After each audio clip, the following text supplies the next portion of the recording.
Di kebaktian kebangunan rohani hari ini, saya mau menyampaikan sebuah pesan dari hati Tuhan yang berjudulkan Roh Kudus mencari seorang sahabat. Saya ulang, Roh Kudus mencari seorang sahabat. Kita buka bersama-sama Kisah Para Rasul, pasal yang pertama ayat yang ke-1. Judul di Alkitab kita, Roh Kudus dijanjikan. Dialah janji Bapa. Sekalipun hari ini saya sudah memiliki Roh Kudus, saya sudah punya materai keselamatan. Ketika saya percaya Tuhan, belum lagi ketika Tuhan memenuhi saya. Puluhan tahun yang lalu, dengan baptisan Roh Kudus dengan tanda berbahasa lidah, agar saya bisa berdoa, agar saya bisa menyembah Tuhan dalam roh juga. Bukan hanya di dalam kebenaran. Maka Tuhan telah memenuhi saya. Sekalipun demikian, tiap pagi, Dia adalah janji Bapa itu, saya menanti-nanti. Itulah sebabnya kalau saya saat teduh secara pribadi, bangun tidur sebelum mandi, saya menyapa Tuhan dulu. Saya berkata, Holy Spirit, you're welcome in my life again and again. And this morning too, I would like to greet you. Dan pagi hari ini aku ingin terlebih dahulu menyapamu. Karena Dia adalah janji Bapa bagi saya tiap hari, janji penyertaan. Hari ini Tuhan akan sertai saya afresh dengan cara yang baru, bahkan tidak terduga. Saya tahu Dialah janji Bapa dalam hidup saya, sekalipun saya sudah memilikinya. Dia sudah hidup di dalam saya, Dia tinggal di dalam tubuhku, sehingga badan ini disebut bait suci Roh Kudus. Tapi Dia tetap adalah janji Bapa, bahwa Bapa akan menyertai kita dengan Roh Kudus hari ini. Hai Theophilus, ayat yang pertama. Dalam bukuku yang pertama aku menulis tentang segala sesuatu yang dikerjakan dan diajarkan Yesus. Siapa penulis Kisah Para Rasul? Dialah penulis Injil Lukas. Buku pertamanya ya kitab Lukas. Nah, Injil Lukas ditulis oleh seorang dokter. Dokter Lukas namanya. Dalam buku yang pertama itu, di Injil tersebut, dia menulis tentang segala sesuatu yang dikerjakan dan diajarkan Yesus. Kaya dengan history, kaya dengan sejarah, dan itu juga 1/4 biografi Yesus di Alkitab. Tapi kali ini, di buku yang kedua yang merupakan suratnya, dia tujukan kepada seorang pribadi yang misterius. Kita nggak tahu siapa Theophilus. Tapi kita hanya tahu bahwa sekalipun Lukas menulis kepada seorang yang bernama Theophilus, dia pasti orang yang sangat penting. Tapi sebenarnya Roh Kudus sedang menuliskan surat ini kepada kita, Gereja Perjanjian Baru. You and me. Sebab kalau ini jadi Alkitab, berarti ini adalah pesan Tuhan secara pribadi untuk kita masing-masing. Hai Theophilus, dalam bukuku yang pertama aku menulis tentang segala sesuatu yang dikerjakan dan diajarkan Yesus. Sampai pada hari Ia terangkat, sebelum itu Ia telah memberi perintahnya oleh Roh Kudus kepada rasul-rasul yang dipilihnya. Ayat 2 ini dijelaskan dalam surat sebelumnya dia tuliskan sampai hari Yesus terangkat. Di Lukas pasalnya yang ke-24. Injil Lukas itu sangat-sangat indah sekali. Tapi kali ini adalah biografi rohnya Yesus di atas muka bumi. Setelah pencurahan Roh Kudus alias Pentakosta, maka sekarang Lukas menuliskan apa saja yang Roh Kudus kerjakan dan ajarkan di dalam Yesus Tuhan. Theophilus sendiri kata itu indah. Arti kata Theophilus adalah sahabat Allah. Jadi kalau Anda punya nama Theophilus, that's a good name, you know. Itu artinya a friend of God. Itu versi laki-lakinya nama Ruth di Perjanjian Lama. Ruth itu artinya a beautiful friend of God atau teman Tuhan yang indah. Jadi nama-nama di Alkitab itu sangat berarti ya dan bermakna. Tahu nggak? Nama Anda juga sangat-sangat berarti di mata Allah. Tidak ada nama yang kebetulan. Semua kita itu ditakdirkan untuk mengenal Tuhan, untuk mencintai Dia. Contohnya nama saya Filipus. Itu adalah nama Philip, artinya itu nama yang sama yang ada di Alkitab juga. Saya bersyukur. Berarti saya juga harus menjadi seorang penginjil Tuhan. Saya nggak superstisi, tapi saya percaya kita semua itu dipanggil menurut gambar dan rupanya. Dan untuk kita mencapai tujuan ilahi, tidak bisa tanpa Roh Kudus. Sekalipun Anda Theophilus, Anda butuh Roh Kudus. Sekalipun Anda ditakdirkan untuk perkara besar, Anda butuh Roh Allah untuk menuntunmu ke sana. Roh Kudus itu janji Bapa. Tiap pagi adalah penyertaan yang baru. Bukan dengan gagah perkasa, tapi oleh karena Rohku. Kita nggak bisa menggenapi rencana Allah. Kita tidak bisa mentaati perintahnya secara sempurna kecuali Roh Kudus yang tuntun kita. Dan kalau bukan karena Roh Kudus, kita semua pasti jatuh dalam dosa. Karena dia bukan hanya roh kebenaran, dia juga kekang di dalam daging kita, roh pengendalian diri, buah roh itu. Ayat 3, kepada mereka, ia menunjukkan dirinya setelah penderitaannya. Penderitaannya selesai dan dengan banyak tanda, ia membuktikan bahwa ia hidup. Maksudnya Yesus Kristus ini. Sebab selama 40 hari, ia berulang-ulang menampakkan diri dan berbicara kepada mereka tentang kerajaan Allah. Isn't this wonderful? Di ayat 2 dan 3, sampai pada hari Yesus terangkat lalu diceritakan bagaimana penampakan-penampakannya. Ia membuktikan bahwa ia hidup. 40 hari ia berulang-ulang menampakkan diri dan berbicara kepada murid-muridnya tentang kerajaan Allah. Sedangkan di ayat 2 dikatakan bahwa ia telah memberikan perintahnya oleh Roh Kudus kepada rasul-rasul yang dipilihnya. Luar biasa ya. Satu hal yang saya perhatikan dari pelayanan Yesus dari Nazaret, Tuhan Yesus kita, Juru Selamat kita ini, dari sejak baptisannya di Sungai Yordan oleh Yohanes Pembaptis, hingga terangkatnya naik ke sorga, Tuhan Yesus selalu mengandalkan Roh Kudus. Allah Tritunggal, Allah Bapa, Allah Putra, Allah Roh Kudus. Ingat ya, pada waktu di Sungai Yordan itu, Yohanes Pembaptis menolak untuk membaptis. Karena dia merasa nggak layak, dia tahu siapa yang berdiri di depannya. Dia merasakan keilahiannya, tapi Yesus berkata, supaya genaplah kehendak Bapa, baptiskan saya. Yohanes menurut, sekalipun dia merasa bahkan tidak layak untuk buka kasutnya. Maka Yohanes membaptisnya. Setelah Yesus keluar, apa yang terjadi? Terkoyaklah langit, turunlah Roh Kudus seperti burung merpati. Jadi bukan turun burung merpati, Roh Kudus bukan burung merpati. Burung merpati bukan Roh Kudus. Kalau Anda melihat burung merpati, itu hewan ciptaan. Tapi Roh Kudus turun seperti burung merpati karena susah menggambarkannya. Hinggap ke atas Yesus. Lalu setelah itu, Yesus dituntun oleh Roh Kudus ke padang gurun. Di sana berpuasa 40 hari 40 malam dan dicobai oleh setan. Lalu setelah Yesus kembali dan pergi ke Galilea, dia balik.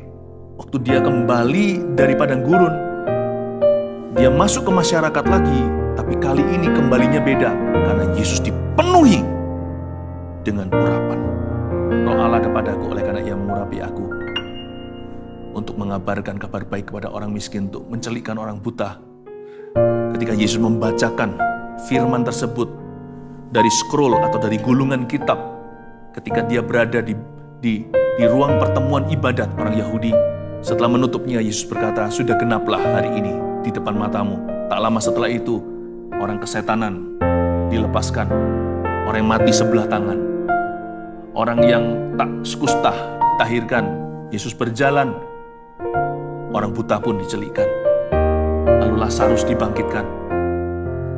Semua itu bukan karena keilahian Yesus di sorga yang dia bawa-bawa. Karena kitab Ibrani dengan sangat jelas berkata, ia telah mengosongkan dirinya, mengambil rupa seorang hamba dan menjadi sama dengan manusia. Jadi dengan kuasa apa Yesus melepaskan orang-orang dari belenggu setan?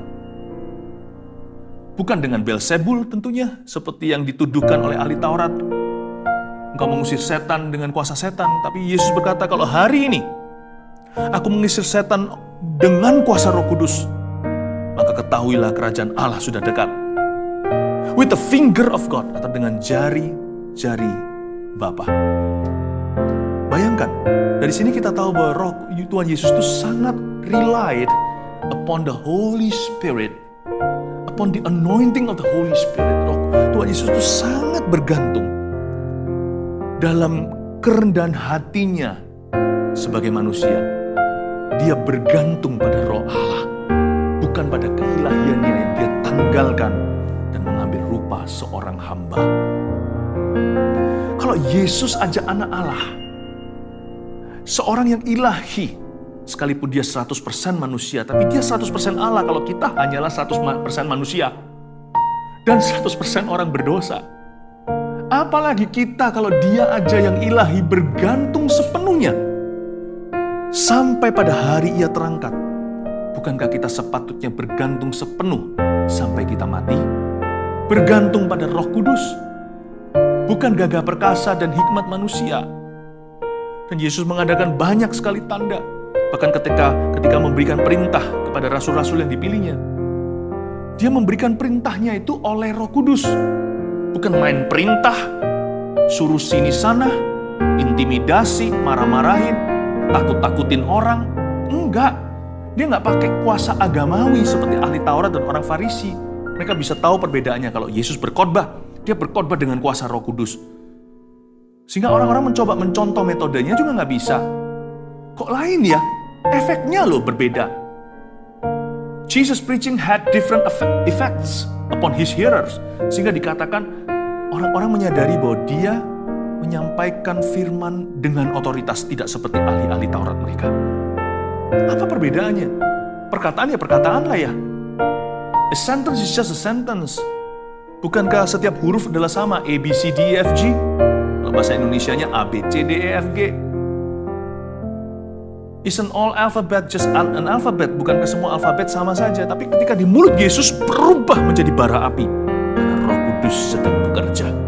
Ahli Taurat hanya roh agamawi. Mereka nggak bisa berbuat apa-apa. Hanya teori. Melahirkan orang-orang yang suka menghakimi orang lain yang lebih buruk dari mereka hatinya. Tapi Yesus berbeda. Setiap kali dia berbicara, He speaks to the hearts of men. Dia berbicara ke dalam hati manusia. He speaks the mind of His Father. Dia mengutarakan pikiran Bapaknya. Dan setiap kali Tuhan berbicara itu, kenapa ya kok selalu kena di hati? Kenapa ada kuasa untuk mengubahkan? Saya beritahu, Roh Kudus itulah kuncinya, bukan gagah perkasa. Ayat berikutnya. Pada suatu hari ketika ia makan bersama-sama dengan mereka, ia melarang mereka meninggalkan Yerusalem dan menyuruh mereka tinggal di situ menantikan janji Bapa. Yang demikian katanya, telah kamu dengar daripadaku, sebab Yohanes membaptis dengan air, tetapi tidak lama lagi kamu akan dibaptis dengan Roh Kudus. Wow, Tuhan Yesus menubuatkan bahwa Pentakosta akan terjadi nanti setelah Yesus naik ke sorga. Tanpa mereka duga, 10 hari kemudian. Jadi Tuhan Yesus itu mati Jumat Agung kan? Lalu pada hari Paskah dia bangkit. Hari pertama minggu itu hari Minggu berarti. Kemudian 40 hari dia terus menampakkan diri.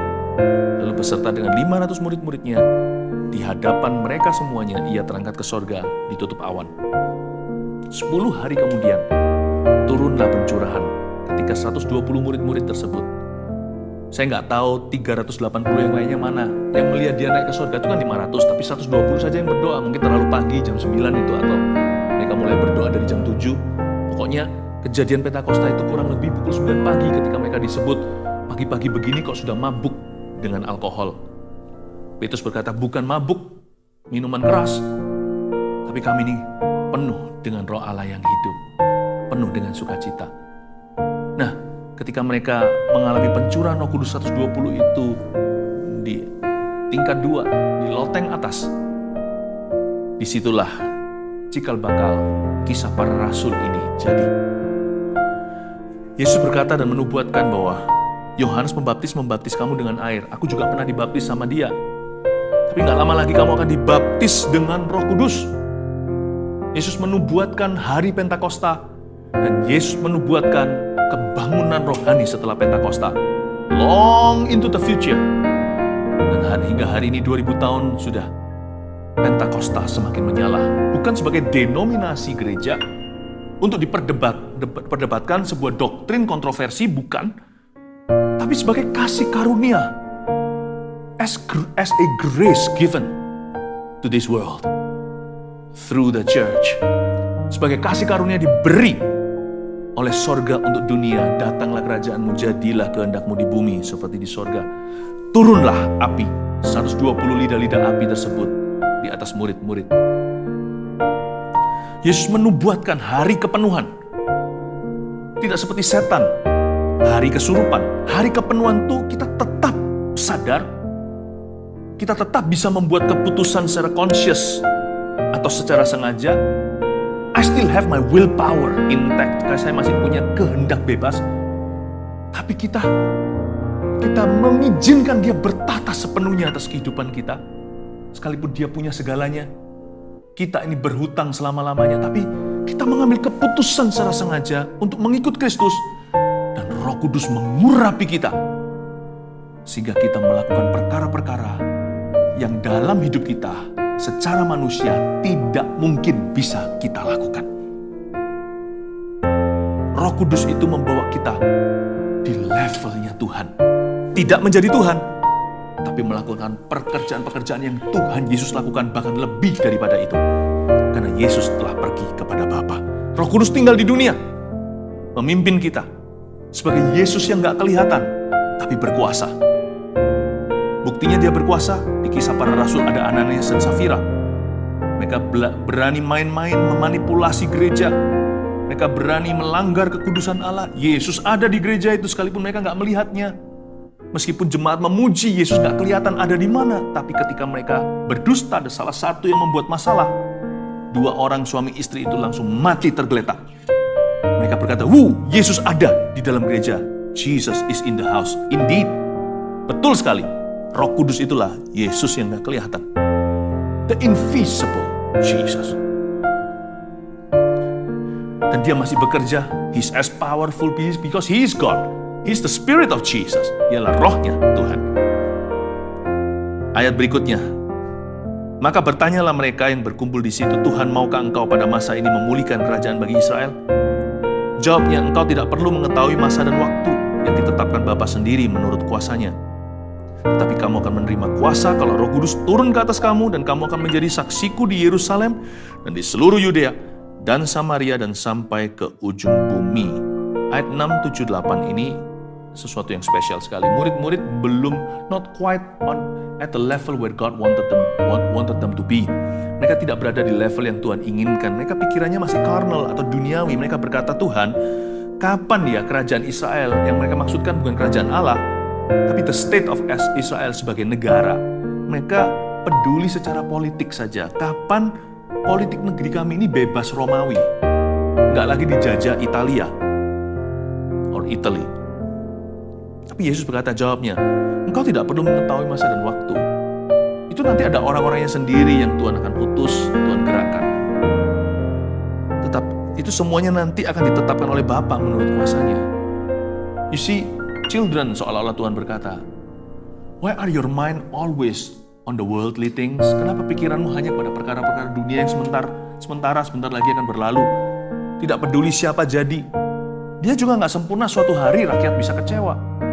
Ini semua perlu dipertimbangkan, perlu didoakan. Nanti akan ada orang-orangnya yang kan Tuhan tempatkan. Daniel di sana, akan ada Esther, akan ada Yusufnya. But as for the church, kata Tuhan Yesus, namun demikian gereja tidak boleh interestnya itu. Interestnya harus memberitakan Injil, karena Tuhan mau datang. Bumi, langit, negara, visa, border, perbatasan, everything ini semua will disappear dan hilang. Tapi nama mereka yang belum ditulis dalam kitab kehidupan itu kan lenyap selama-lamanya. Itu harus menjadi perhatian utama gereja. Memuridkan orang agar mereka godly atau Christ-like atau Christ-centered, agar mereka itu berpusatkan hidupnya pada Kristus, menjadi seperti Kristus. Ku mau menjadi seperti Yesus, itu harus menjadi concern utama gereja. Karena itu Tuhan berkata gini, tetapi kamu akan menerima kuasa kalau Roh Kudus turun ke atas kamu. Udah, jangan berpolitik deh. Tapi kamu akan menerima kuasa kalau kamu haus dan lapar akan Roh Kudus. Dan kamu akan jadi saksiku di Yerusalem. Dimanapun kamu ditempatkan, nanti you will know what to do. You'll know what to say. You'll know what to decide for. Nanti kamu akan tahu sendiri. Anda akan tahu sendiri harus memutuskan apa, berbicara apa, harus berbuat apa. Tapi Roh Kudus akan turun ke atas gereja dan orang-orang Kristen, anak-anak Tuhan akan menjadi saksiku di Yerusalem, di seluruh Yudea dan Samaria dan sampai ke ujung bumi. Tuhan mau memakai Anda untuk memberitakan Injil di mana-mana. Tidak harus mulai dari kampung halaman, karena kampung halaman para rasul bukanlah Yerusalem. Ini orang-orang Galilea, orang-orang sebelah utara. Mereka itu di atas sana, dekat Nazaret, Galilea, ya kan? Danau Tiberias. Mereka bukan dari Yerusalem, Bethlehem di bawah situ. Mereka dari north, not south. Tapi Yesus berkata, kamu akan menjadi saksiku di Yerusalem. Kenapa? Karena mereka sedang di Yerusalem pada waktu Yesus terangkat ke sorga.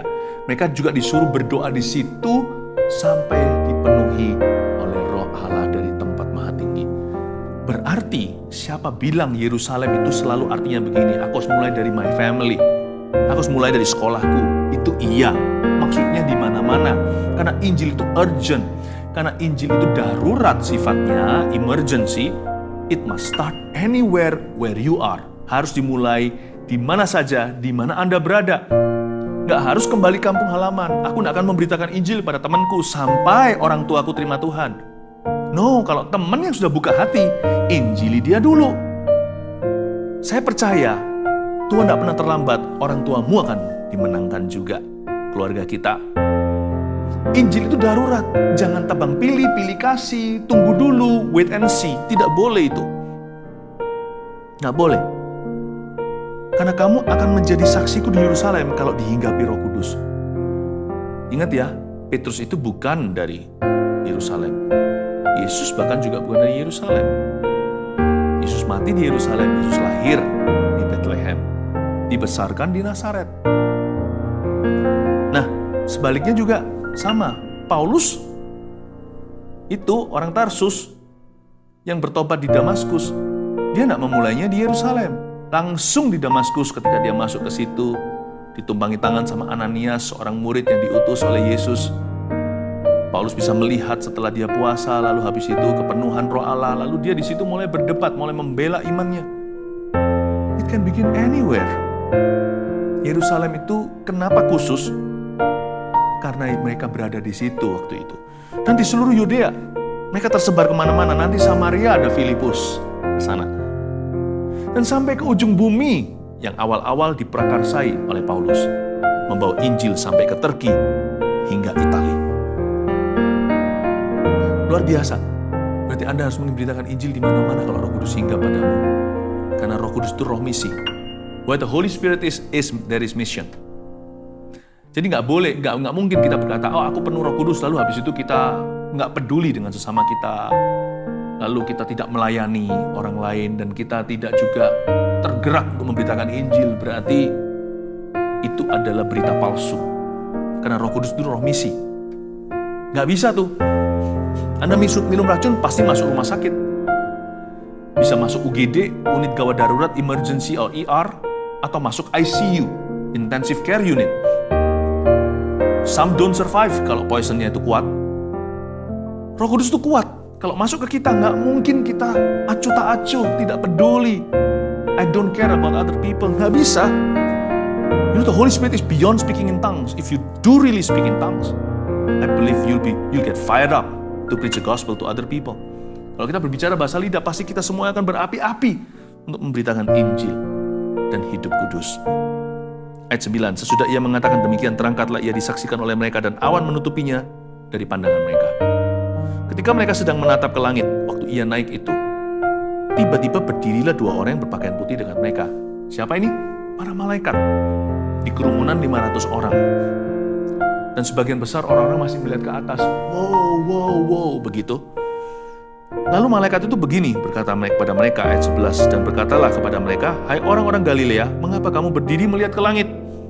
Yesus ini yang terangkat ke surga meninggalkan kamu akan datang kembali dengan cara yang sama, seperti yang kamu melihat dia naik ke surga.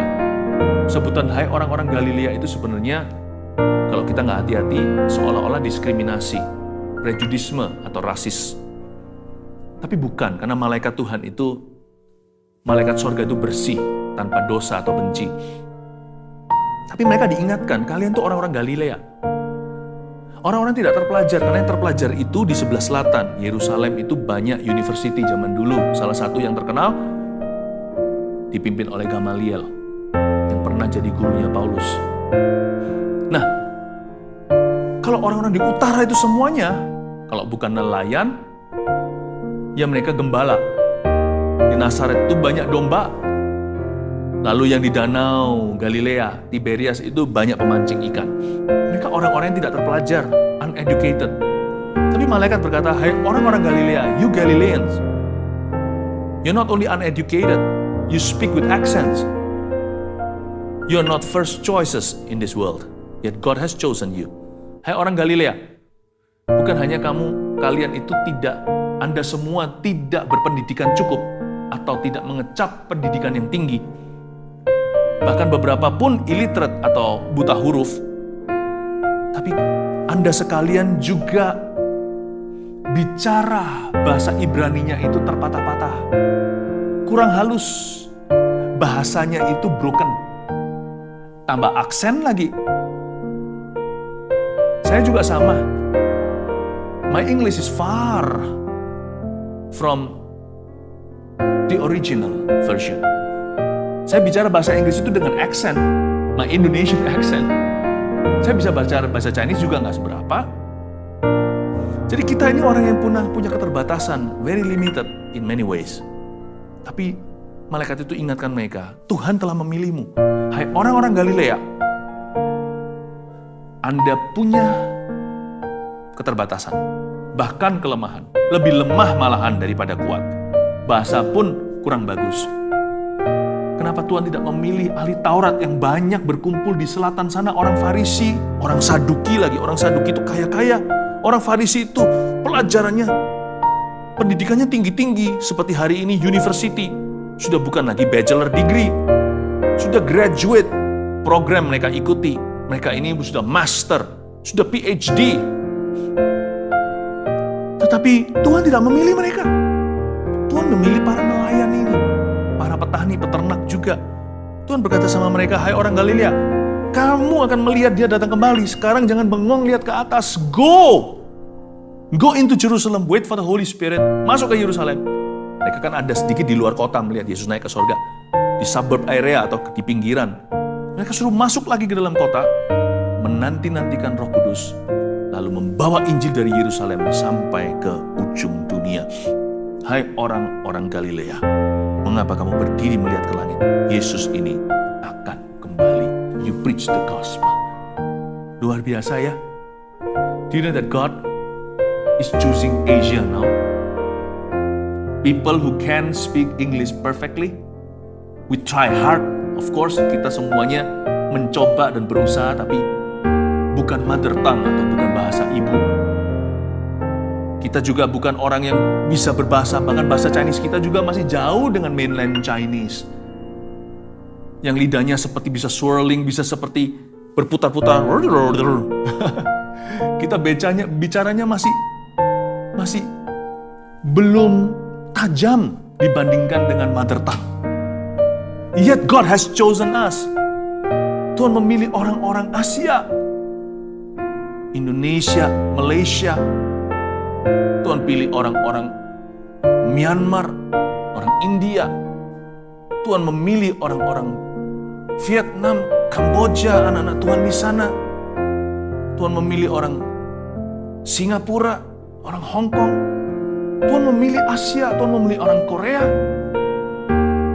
Sebentar lagi akan terjadi kebangunan rohani di negara-negara yang sekarang mereka masih mengalami suam-suam kuku. Apalagi yang orang-orang mudanya kerohaniannya mati. Jepang, jangan heran. Tuhan memilih kita semua. Jadi Tuhan memilih bukan berdasarkan kehebatan kita ya. Tuhan memilih berdasarkan kesediaan hati kita. It is true, this saying that goes like this. God doesn't choose the able. He chooses the willing and He enables them. Tuhan tidak memilih orang yang bisa atau orang yang mampu. Tuhan memilih orang yang mau. Dan Tuhan akan memampukan mereka. That's you and me. And it begins with this. Dimulai dengan ini. Menantikan janji Bapa. Dimulai dengan ini. Total reliance on the Holy Spirit. Tapi kita bergantung penuh dengan Roh Kudus. Ketika Roh Kudus mencari seorang sahabat, kita angkat tangan dan berkata, ini aku, utuslah aku. Come Lord and use me. Pakailah saya. Dimulai dengan sebuah kerinduan haus lapar. Untuk bersahabat dengan Dia. Menjadikan Dia sahabat dan segala-galanya. Kalau Tuhan suruh Anda bayar harga, jangan jatuh bangun dalam dosa yang sama. The Holy Spirit will enable you. Roh Kudus akan memampukanmu. Tetaplah taat dan setia, sebab upah besar menantimu. Urapan yang nyata ada di depan sana. I know God wants to use you. Dan bagi Anda yang belum menerima glosolalia, karunia berbahasa lidah, baptisan Roh Kudus yang disertai dengan tanda berdoa dalam roh itu. Kalau Anda belum punya itu, why don't you ask? Yesus berkata, mintalah maka akan diberikan kepadamu, carilah engkau akan mendapat, ketuklah pintu akan dibukakan. Bapa tidak akan memberikan kalajengking atau batu kepada mereka yang minta roti, tapi Bapa akan memberikan Roh Kudus kepada barang siapa yang memintanya. Cukup percaya saja, cukup dengan hati yang haus, sesuatu akan terjadi menit-menit ke depan ini. Do you believe me? Don't believe me? Believe in the scriptures. Percayalah pada firman Tuhan. Barang siapa percaya kepadaku dan percaya bahwa perkataanku itu betul, barang siapa percaya pada firmanku, dan barang siapa haus, datang dan minumlah, maka dari dalam dirinya akan mengalir sungai kehidupan memancar sampai selama-lamanya. Yang dimaksudkannya adalah Roh Kudus, dan Roh Kudus waktu itu belum datang karena Yesus belum dimuliakan. Sekarang Yesus sudah dimuliakan. Dia akan